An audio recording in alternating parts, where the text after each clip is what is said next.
Bien, hoy trabajaremos con primer año de secundaria el tema que se encuentra en tu libro de razonamiento verbal en la página 101.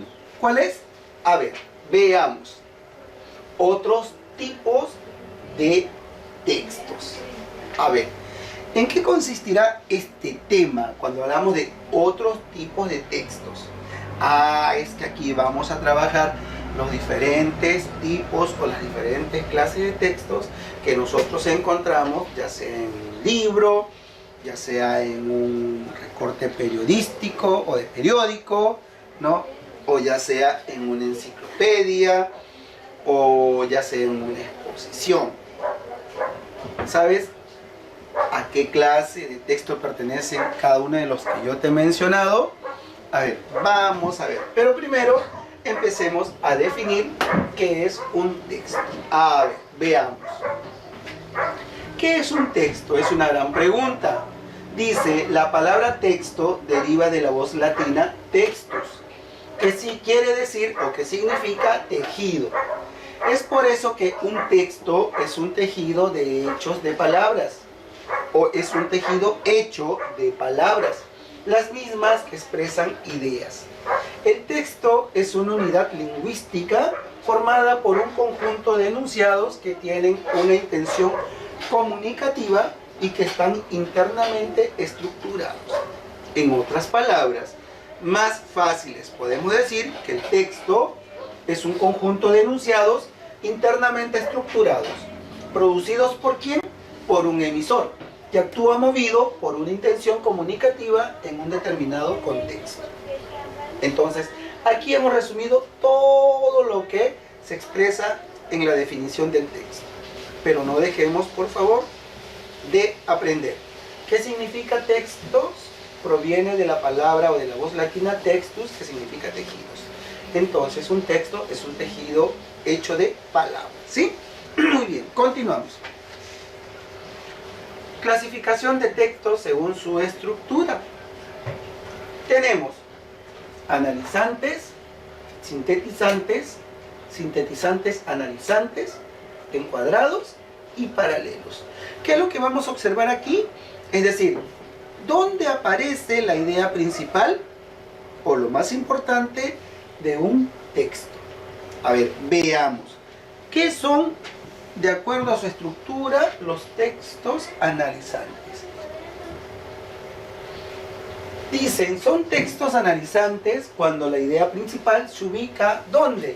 Encabezando el texto, es decir, al inicio, ¿verdad? Los analizantes, la idea principal está al inicio. Y los sintetizantes, cuando la idea principal se ubica al final del texto a modo de conclusión. Muy bien. Recuerda, analizante al inicio y sintetizante al final. Seguimos. ¿Qué son textos analizantes y sintetizantes? A ver, estos textos tienen la idea principal al inicio y al final. O en este caso, intermedio, ¿verdad? Intermedio. Los sintetizantes y analizantes tienen la idea principal en el centro y en la parte intermedia, del texto. Y los encuadrados, cuando la idea principal se ubica tanto al inicio como al final del texto. Repetimos, los analizantes, la idea principal la tienen al inicio. Los sintetizantes lo tienen al final. Los sintetizantes y analizantes se encuentran ¿dónde? En el centro. Y los encuadrados al inicio y al final. ¿Sí? Muy bien, seguimos. Y los paralelos. En este caso, los paralelos son aquellos textos que tienen varias ideas sin que una sea jerárquicamente superior a las demás. Es decir, en este caso, los paralelos, la idea está o sea, no es solo una, sino hay varias que se relacionan. Ok, seguimos. Clasificación de textos según su contenido. Pueden ser humanísticos y científicos. Ahora, ¿qué son los textos humanísticos? Veamos.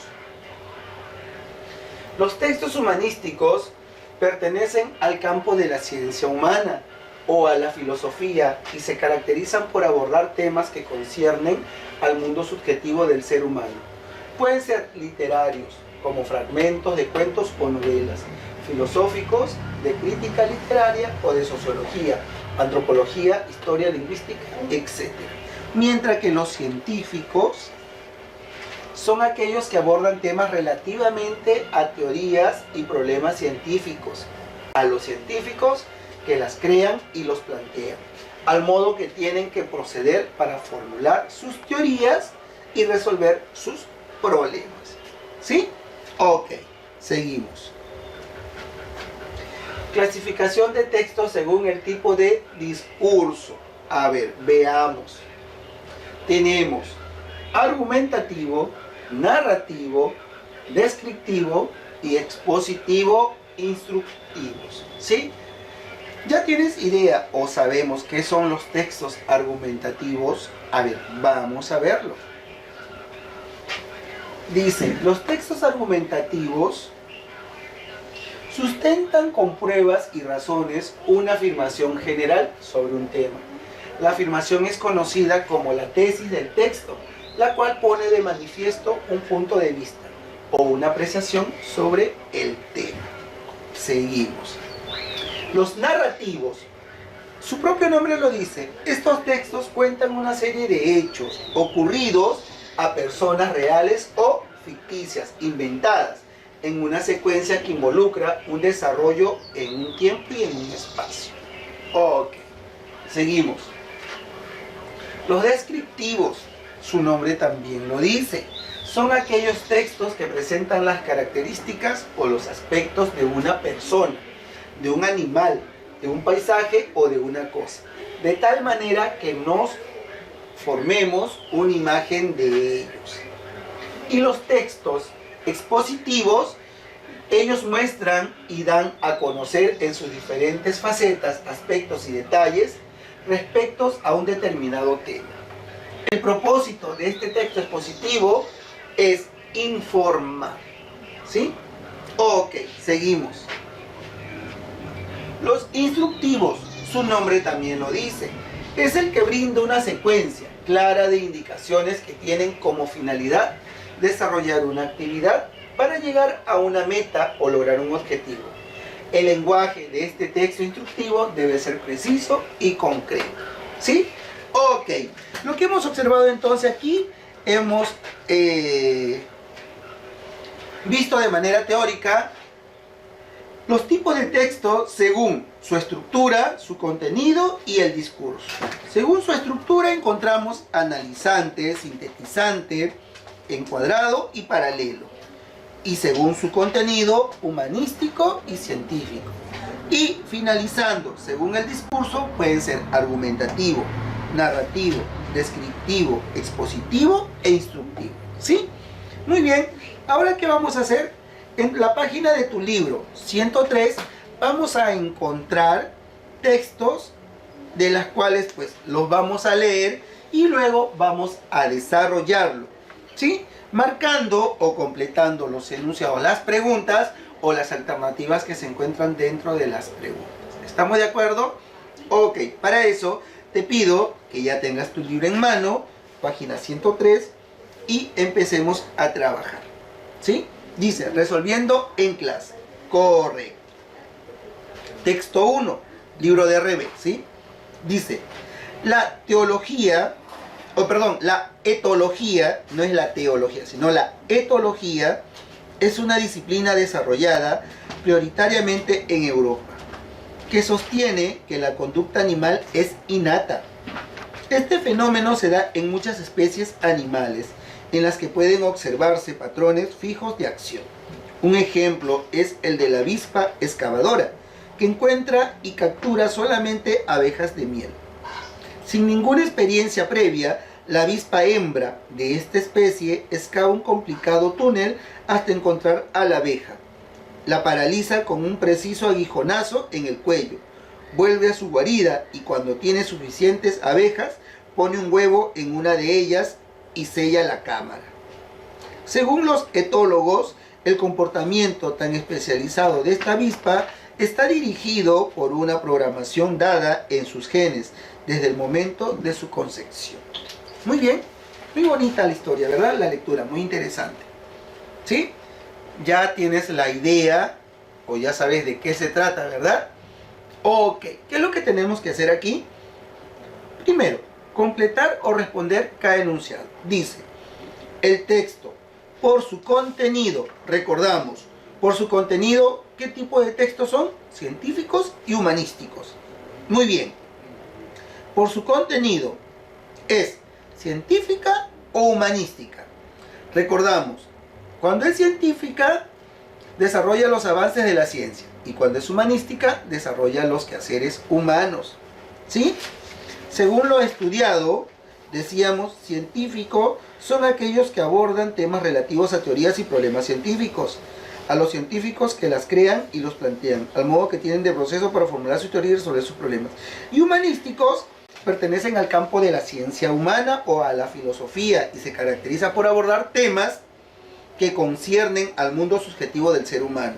Pueden ser literatos, filosóficos, de crítica, literario, de sociología, antropología, historia o lingüística. A ver, ¿crees que es científico o, en este caso, humanístico? A ver, se habla de la etología, que es una disciplina desarrollada prioritariamente en Europa, que sostiene que la conducta animal es innata. Entonces, ¿qué tipo de lectura es? ¿Científica o humanística? A ver, ¿qué crees tú? Si es un estudio, ¿sí? Científico, ¿seguro? A ver, recuerda, científico son aquellos que abordan temas relativos a teorías y problemas científicos, como por ejemplo, ¿no? el estudio o el avance o los resultados del cáncer. En este caso estamos hablando de quién dice, este fenómeno se da en muchas especies animales en las que pueden observar patrones fijos de acción. Un ejemplo es el de la avispa excavadora, que encuentra y captura solamente abejas de miel. Sin ninguna experiencia previa, la avispa hembra de esta especie excava un complicado túnel hasta encontrar a la abeja. La paraliza con un preciso aguijonazo en el cuello, vuelve a su guarida y cuando tiene suficientes abejas, pone un huevo en una de ellas y sella la cámara.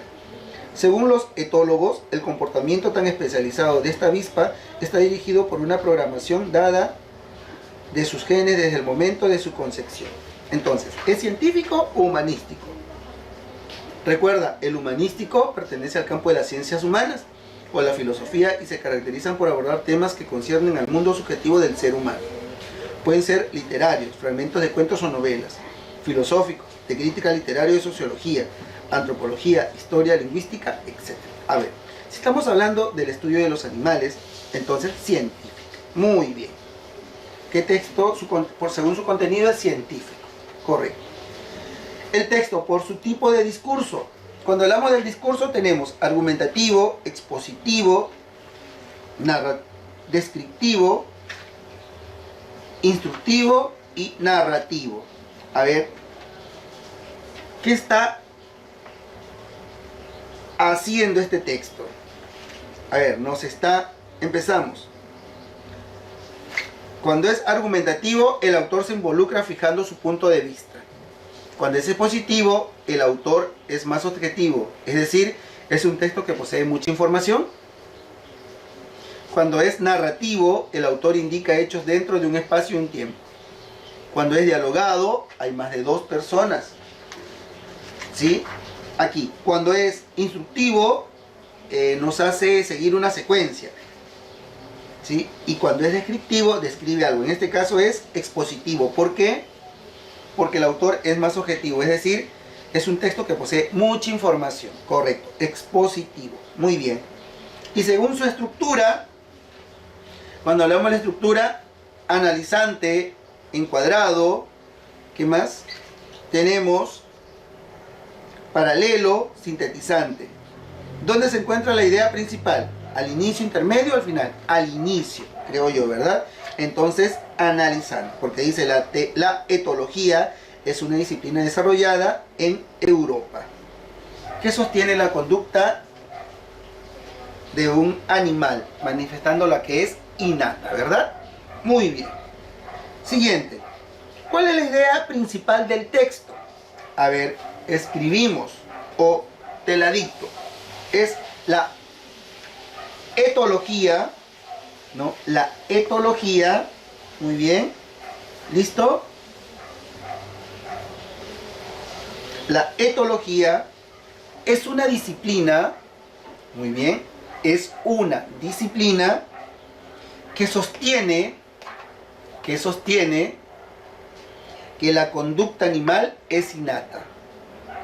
Que la conducta animal es innata. Repito, la etología es una disciplina que sostiene que la conducta animal es innata. ¿Sí? Esa es la idea principal. Muy bien, seguimos. Ahora con el texto número 2. Dice, la única manera de arreglar el caos vehicular limeño es restringiendo el uso de los miles de autos que circulan por la capital, que salgan solo algunos días de la semana y los otros días que los conductores usen el transporte público. De esta manera las vías se liberarían y el tránsito sería mucho más fluido. No olvidemos que este método ha funcionado exitosamente en México, un país que tenía problemas de congestionamiento vehicular más graves que los nuestros y que ahora es una ciudad muy ordenada en cuanto al tránsito. ¿Qué tipo de texto es? Humanístico. Sí, muy bien, porque habla acerca del ser humano. ¿Qué más? Según su discurso, es argumentativo. Dice, el autor se involucra fijando su punto de vista. ¿Qué más? Tenemos narrativo, cuenta hechos ocurridos en un tiempo y en un espacio, reales o inventados. Descriptivo, nos da a conocer las características de alguien. Expositivo, muestra y da a conocer en sus diferentes facetas, aspectos y detalles respecto a un determinado tema. Es decir, nos informa. Instructivo, nos hace seguir una secuencia. A ver, argumentativo, dice porque da su punto de vista el autor. Repetimos, la única manera de arreglar el caos vehicular limeño es restringiendo el uso de los miles de autos que circulan por la capital, que salgan solo algunos días de la semana y los otros días que los conductores usen el transporte público. De esta manera las vías se liberarían y el tránsito sería mucho más fluido. No olvidemos que este método ha funcionado exitosamente en México, un país que tenía problemas de congestionamiento vehicular más grave que los nuestros y que ahora es una ciudad muy ordenada en cuanto al tránsito. Muy bien, creo que aquí el autor da su punto de vista. ¿Cuál es? Argumentativo. Correcto. Y según su estructura, ¿dónde se encuentra la idea principal? A ver, la única manera de arreglar el caos vehicular limeño es restringiendo el uso de miles de autos.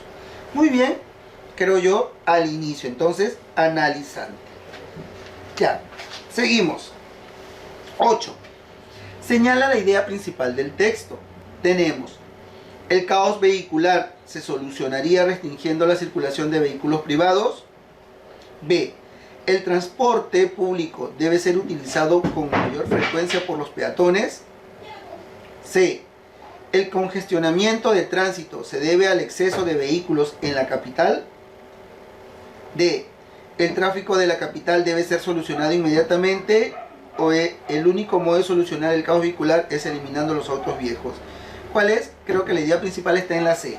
El congestionamiento del tránsito se debe al exceso de vehículos en la capital. Muy bien, marcamos la C.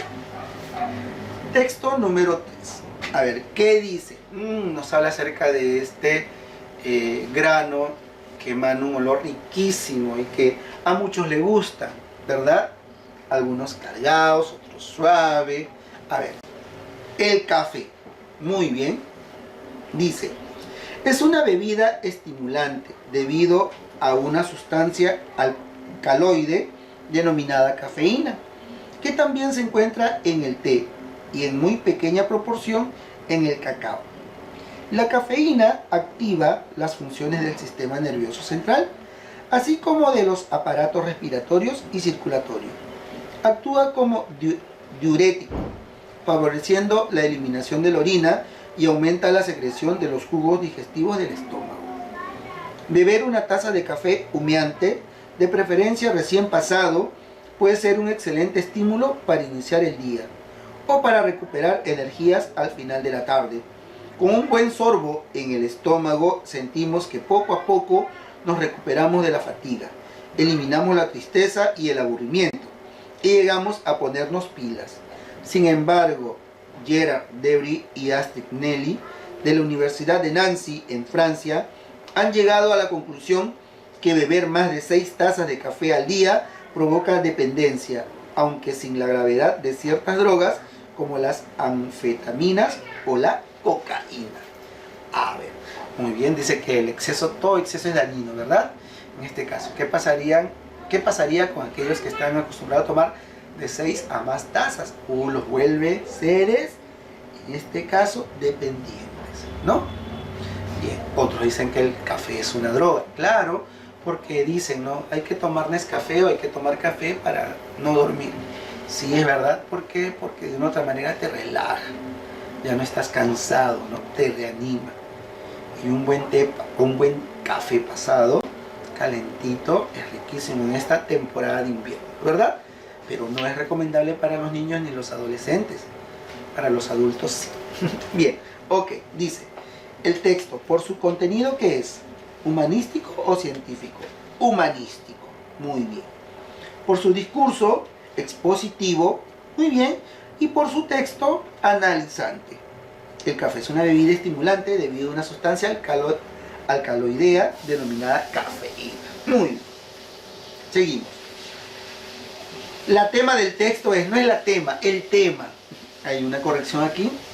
El tema del texto es el café, la cafeína, las sustancias alcaloides, las anfetaminas o las drogas. El café. Correcto. Siguiente. Indica el título más adecuado para el texto. Las sustancias alcaloides y sus funciones, las características de la cafeína, el consumo de café y sus consecuencias, el café y sus comparaciones con el té y el cacao, o los atributos de las bebidas aromáticas. Suena más al último, ¿verdad? Toda bebida aromática es riquísima. A mí me encanta la manzanilla, por ejemplo. Pero aquí estamos hablando ¿de quién? Del café. ¿Y cuál crees tú que es el título más adecuado? El consumo de café y sus consecuencias. Correcto, muy bien, marcamos la C. Muy bien. Texto número 4. A ver, vamos a ver. ¿Qué nos entrega el texto 4? Dice, cuando leemos, nos involucramos en una confrontación material y con las ideas del autor. Los libros, más aún los buenos libros, no contienen un único mensaje, sino que producen muchos. La primera fase de la lectura es biológica, es decir, la escuela te enseña a leer, a comprender un contenido expresado en signos gráficos y el niño se siente poderoso. Recordemos lo que sentimos cuando por fin esos signos indescifrables se convirtieron en letras, que fue un cartel, un calendario, tal vez el titular de un periódico. Lo que sí debemos poder recordar es el sentimiento de conquistar que nos invadió, es el sentimiento de conquista que nos invadió en ese momento, aquel mágico instante de ser todopoderosos, es decir, un instante. ¿Qué suele pasar después? Llega nefasta, la lectura obligatoria, la que conviene, la impuesta por la formación y la información. Se le pide al niño que entienda y explique un tipo de lectura que no desee explicar, en lugar de compartir con él la lectura obligatoria que sí entiende y disfruta, la que expande lo imaginario. Se le obliga a destripar el texto antes de lo que vivencia en su conjunto. En lugar de abordarlo como un territorio atractivo, se le convierte en un artefacto para practicar la gramática o la ortografía. En lugar de guiarlo para entrar en él, se le ofrecen formas de salir del texto. En este nivel, el profesor suele ser un transmisor de saberes, y no el impulsor de la lectura provechosa que un buen libro necesita para ser conocido por potenciales lectores. Muy bien. Después de leer este texto muy interesante, ¿por qué? Porque nos hace recordar, por ejemplo, cuando somos pequeñitos y estamos aprendiendo a leer, leemos todo lo que encontramos a nuestro paso. Si salimos, recuerdo mucho cuando salía cogido de la mano de mamá, era emocionante. Cada cartel que veía lo leía.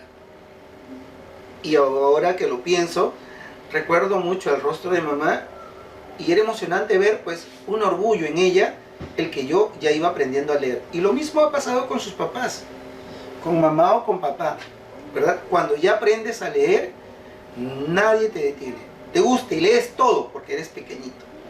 Pero luego todo eso cambia. ¿Por qué? Porque cuando eres pequeño, o sea, cambia porque tú lo quieres. Porque cuando eres pequeño, te leen lo que más te gusta y lo comparten contigo.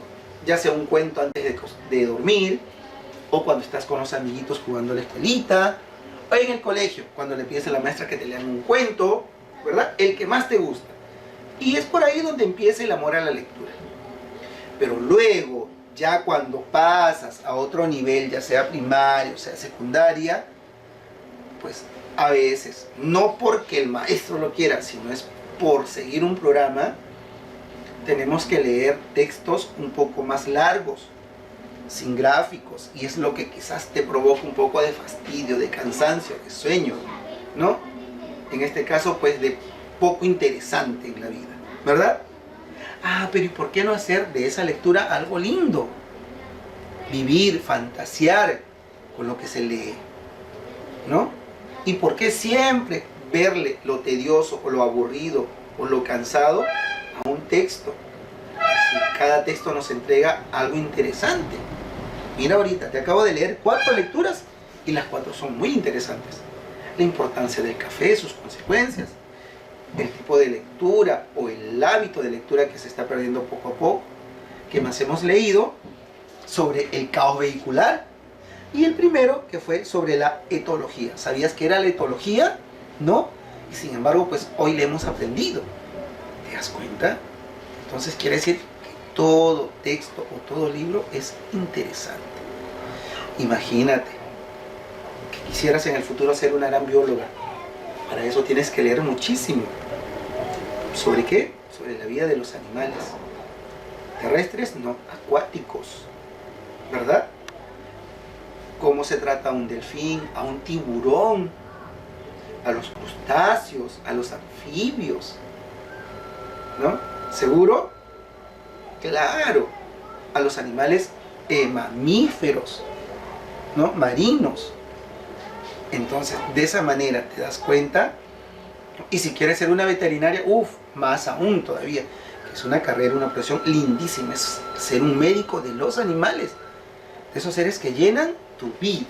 ¿Te das cuenta? Ok. Entonces, pues, hagamos de la lectura algo lindo. Por ejemplo, ahora, no es que le haga una propaganda a un periódico, simplemente lo voy a mencionar. Hay una colección de todo un libro. Primero salió sobre ciencia, ahora es sobre repostería, cocina. Anda archivándolo, sí, qué lindo. Lee y prepara. Vas a ver que te vas a sentir fenomenal. Ponlo en práctica. ¿De verdad? ¿Sí? Bien, continuamos entonces. La pregunta número 14 dice: señala el tema del texto anterior. ¿Cuál es el tema del texto que vamos a leer sobre la lectura? La primera que dice que era biológica y la otra que se vuelve un texto obligatorio. A ver, los libros, ¿crees tú? La buena lectura, puede ser. La pérdida del interés lector, más aún. La lectura o el profesor impulsor. En este caso, ¿cuál es la que más se acerca? Exacto, la C, la pérdida del interés lector, ¿verdad? ¿Por qué? Porque te sientes obligado a leer algo que no te gusta. Pero busca el lado bonito, interesante. Yo empecé, por ejemplo, a mí me encanta leer las revistas de Condorito, me fascina.